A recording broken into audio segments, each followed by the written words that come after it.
Captain Black here. Today's topic, declawing the war on drugs. From the right, we hear libertarians and alleged reformist conservatives.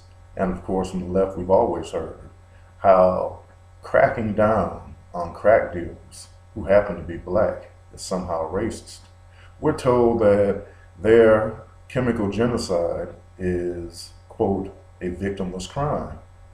I wonder if victimless also applies to girls I went to high school with who came from good families, who became addicted to crack, and ended up prostituting themselves for the princely sum of $5 a transaction, just so they could buy a rock. Is that victimless?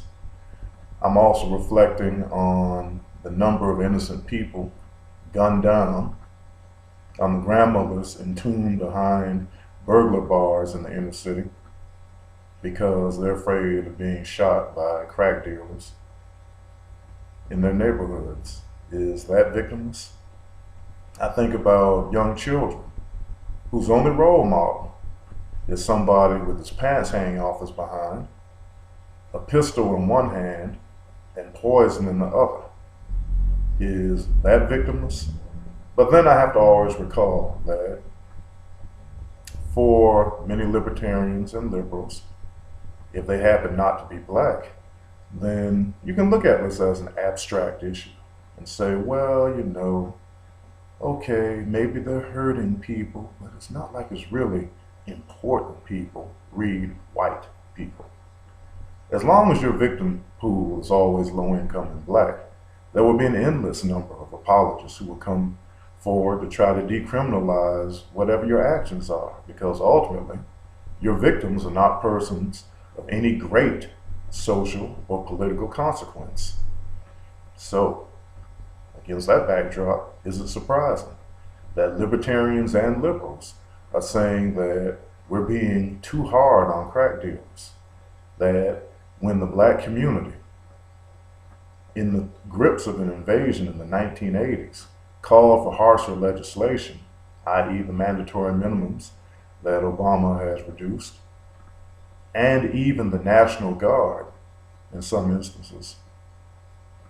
Those cries now have been muted by what I think at least is what I call cocaine-induced morality, where so long as it's drug-related, people refuse to call it what it is.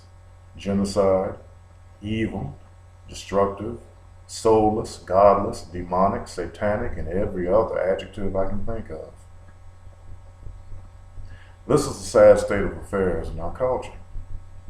When a crack dealer is afforded the same social status as a 1960s civil rights marcher, is it any wonder that the black community in urban areas is for all intents and purposes dead, that these neighborhoods, including the one I grew up in, have become wastelands? When your elected officials and too many of your so-called civil rights, really pro-crime, activists are saying that we need to ease up on crack dealers. Because at the end of the day, what they're really saying is, why would you punish a black crack dealer for killing, maiming, addicting worthless people? That's really what the fine print is.